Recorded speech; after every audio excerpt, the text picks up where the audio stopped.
po jako akawuwo.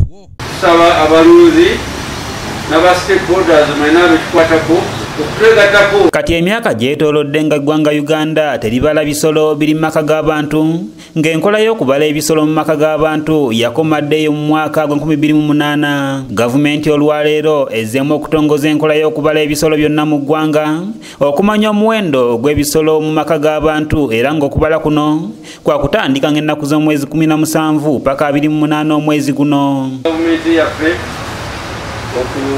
okutongoza enkola eno egendwa okukolwa minisita yaffe ey'obulunzi n'obuvubi obulimi obulunzi n'obuvubi ate n'ekitongole ekyaffe ekya gavumenti ekya Uganda Bureau of Statistics.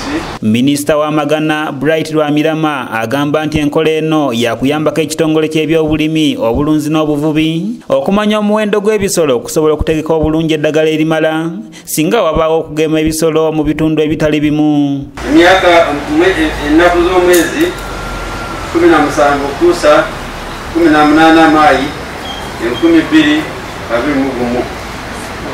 tusuubira abantu bonna batwegateko batuyambe exercise eno tukole tukikomekereze bulungi ejja kutuyamba. Abaganda bagamba nti ekiryomanyi kinyaga bitono.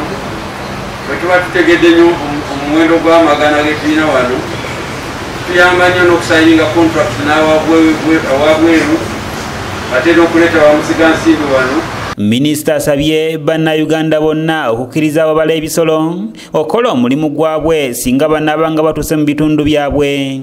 So n'olwekyo eyo exercise nungi tusaba abalunzi n'aba stakeholders mwena betukwatako okutegatako exercise kino tukiwe obukulu bwe kisaanira kubanga kya mugaso nnyo eri eggwanga. Minisita Lwamirama ategeezezza ng'omuwendo gw'ebisolo bwe gweyongedde oluvannyuma lwa gavumenti okulwanyisa ebirwadde ebitta ensolo z'awaka.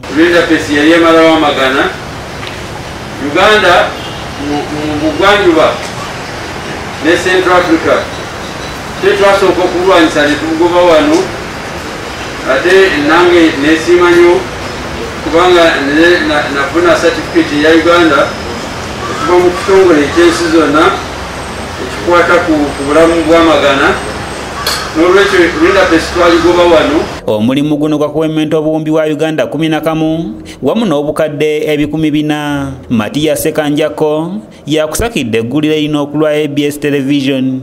Oba tamanyi namba omuwendo gw'amagana ekikosa nnyo so tulina okutambula nga gye tugenda tulabayo.